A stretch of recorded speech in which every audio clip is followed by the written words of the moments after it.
오늘 사람들이 매우 싫어하는 주제, 그리고 또 궁금해하는 주제, 죽음과 심판에 대해서 얘기해 보려고 합니다. 성경은 한 번 죽는 것은 정하신 것이요 그 후에는 심판이 있으리니 라는 말을 하죠. 사람들은 죽는다는 얘기를 하면 매우 싫어해요. 또 하나는 죽으면 모든 게 끝나는 줄 압니다. 오늘날 한국을 보면 자살률이 세계 1위다, OECD 1위다 이런 이야기 많이 들죠? 이야기 많이 들리죠? 그리고 정말 힘든 일이 있으면 그냥 확 죽어버릴까? 이런 생각을 하는 것은 죽으면 모든 게 다 끝난다고 생각하기 때문입니다.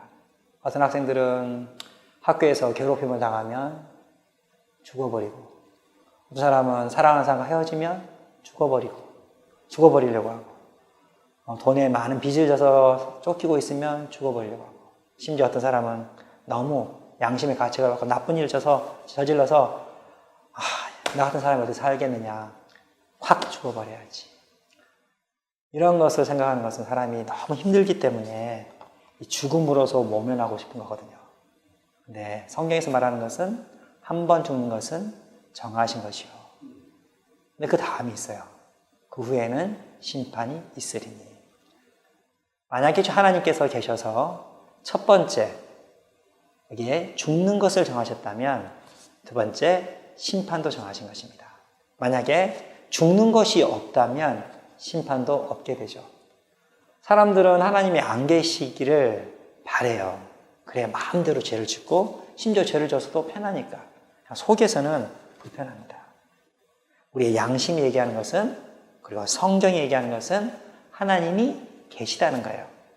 다시 한번 보죠. 히브리서에서는 뭐라고 그러냐면 한 번 죽는 것은 정하신 것이요 그 후에는 심판이 있으리니. 여기에 TV 주파수가 막 날아다니고 있어요. KBS, MBC. 눈에 보이지 않다고 해서 없는 게 아닙니다. 심지어 핸드폰도 터져요. 눈에 보이지 않는다고 해서 없는 게 아니에요. 여기 라디오 주파수가 있어요. 이게 눈에 보이지 않는다고 해서 없는 게 아니에요.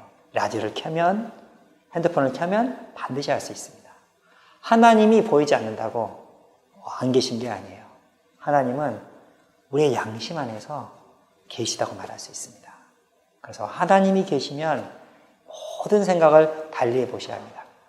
우리가 바라는 대로, 믿고자 하는 대로 사실이 되는 것이 아니에요. 성경은 다시 뭐라고 하나요? 한 번 죽는 것은 정하신 것이요. 두 번째 방면은 그 후에는 심판이 있으리니.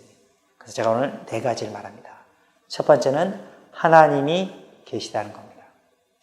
하나님이 안 계시면 모르겠지만 하나님이 계시다면 모든 문제를 다시 생각해 보셔야 돼요.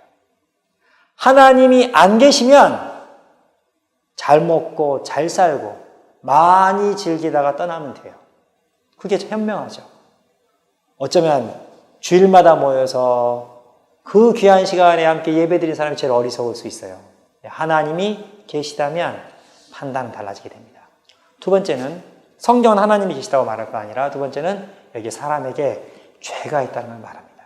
제가 이것에 대해서는 이 시간에 많은 얘기를 할 수가 없어요. 죄가 있다는 거예요. 세 번째는 뭐냐면 여기에 사람이 죽는다는 겁니다.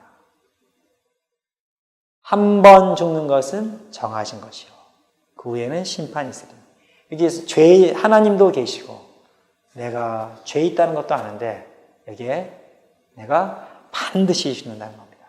마지막이 또 있는데 네 번째, 죽고 난 이후에 심판이 있다는 거예요. 그러므로 우리는 누구나 다 하나님을 만날 준비를 해야 합니다. 보이는 인생 50년, 60년, 80년, 100년이 다가 아니라 반드시 죽는 것은 정해진 것이고 그 후에는 반드시 심판자이신 하나님을 만나야 합니다. 그래서 이런 이야기를 들으면 속이 불편해집니다. 왜냐하면 죽기도 싫죠? 두 번째, 심판 이야기 들으면 괜히 반감 생기거든요. 근데 오늘 불편한 이야기지만 복음은 들을수록 좋은 것입니다. 오늘 이 불편한 이야기가 이 이야기를 서로 나누는 여러분들에게 도움이 되길 바랍니다. 제가 이제 마무리를 하려고 하는데요. 심판에 대해서 한 번 죽는 것과 심판이 있다고 했는데 심판에 대해서는 결과가 있어요. 성경에서 심판의 결과는 죄의 값을 받는 것인데 죄의 값은 사망이라고 말했습니다. 다른 말로 말하면 영원한 형벌을 받는 것입니다. 아니 하나님 어떻게 이럴 수 있습니까? 제가 이 이야기를 많이 말할 수 없습니다. 다만 성경에 따라 진리를 말하자면 죄가 있다면 죽는 것이고 죽음이 있다면 심판이 있는 것이고 심판의 결과는 영원한 형벌이 있다는 겁니다. 아마 여러분들 중에는 이렇게 핑계댈 수 있는 사람이 있을 수 있어요. 아니 나는 복음을 제대로 듣지 못했다. 심지어 나는 그렇게 죄인인지를 모르겠다. 근데 하나님은 어떻게 나를 심판할 수 있냐. 성경에 하나의 좋은 예가 있는데 니느웨라는 도시가 있었습니다. 요나라는 선지자를 통해서 그 죄 많은 사람들, 그 죄 많은 도시에 있는 사람들에게 복음을 전하도록 했어요. 근데 사람들이 이 소식, 하나님께서 계시고 심판하신다. 이 소식을 듣고 모두 다 울면서 땅을 치고 베옷을 입고 회개를 했습니다. 하나님 이것을 보시고 그들을 용서하셨어요. 여기에 그래서 하나님은 직접 사람을 심판하지 않고 뭐라고 말씀하셨냐면 심판의 날에 그때가 되면 니느웨 사람들이 일어나서 이 시대의 사람들을 직접 심판할 거라고 했어요. 보십시오 당신들은 우리들은 이 소식을 듣고 회개했는데 당신들은 그대로 있었습니까? 당신은 심판받아 마땅합니다. 그러므로 하나님이 직접 심판하는 것이 아니라 니느웨 사람들이 일어나서 심판을 할 것입니다. 마지막입니다. 아마 여러분들은 이 심판에서 피하려고 생각할 수 있습니다. 성경이 말하는 것은 그들이 수월로 내려갈지라도 내 손이 거기서 붙잡아 낼 것이요. 저 깊은 음부로 땅을 파고 들어가도 붙잡아 낸다는 거예요. 하늘로 올라갈지라도 내가 거기에서 붙잡아 내릴 것이며 산 꼭대기에 숨을지라도 거기서 찾아낼 것이요. 마지막으로 내 눈을 피하여 바다 밑에 숨을지라도 거기에서 뱀을 명령하여 물게 할 것이요 라고 말했습니다. 결코 심판과 죽음은 피할 수가 없습니다. 현명한 사람이 될 수 있길 바랍니다. 히브리서 9장 27절을 읽어드리겠습니다. 한 번 죽는 것은 사람에게 정해진 것이요 그 후에는 심판이 있으리니 라고 말합니다. 이 한 구절은 우리가 깊이 생각해 봐야 할 구절입니다. 여기에 죽는 것이 나오고 심판이라는 말이 나옵니다. 사람은 태어나면 반드시 한 번은 죽게 되어 있습니다. 그런데 죽고 그 이후에 심판이 있다는 것은 우리로 하여금 상당히 불쾌하게 만듭니다. 사람이 죽지 않으면 심판도 없겠지만 그러나 필연적으로 한번 죽어야 하기 때문에 심판도 피할 수 없게 됩니다. 이것은 하나님께서 정해놓은 것입니다.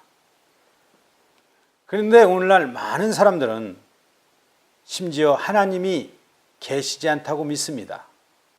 많은 경우 그런 사람들은 입으로는 하나님이 계시지 않는다고 말하지만 그들의 깊은 속에서는 하나님이 계시지 않기를 바랄 뿐입니다. 마치 사막에서 타조가 사냥꾼에게 도망갈 때 모래에 구멍을 파고 머리를 그 속에 집어넣습니다. 자신이 밖을 보지 못하기 때문에 사람들도 자신을 보지 못할 거라고 생각하기 때문이죠. 이것은 어리석은 것입니다. 사람도 마치 하나님이 계시지 않다고 스스로 믿고 심지어 죽음에서 심판에서 피해가 보려고 하지만 이것은 필연적으로 우리에게 다가온다는 것입니다. 그렇다면 어떻게 이 심판을 피할 수 있는가? 그리고 왜 우리는 심판을 받아야만 되는가를 알아야 합니다. 여기에 심판을 피할 수 있는 길이 한 가지 있고 그 심판을 받아야만 하는 이유가 한 가지 있습니다. 먼저 심판을 받아야만 하는 그 이유에 대해서 잠깐 말씀드린다면 우리는 많은 죄를 짓고 이 땅에 태어난 사람들입니다. 이러한 죄가 사실은 윤리적이고 도덕적인 죄도 있지만 하나님을 믿지 않는 데서 발생된 많은 죄들입니다.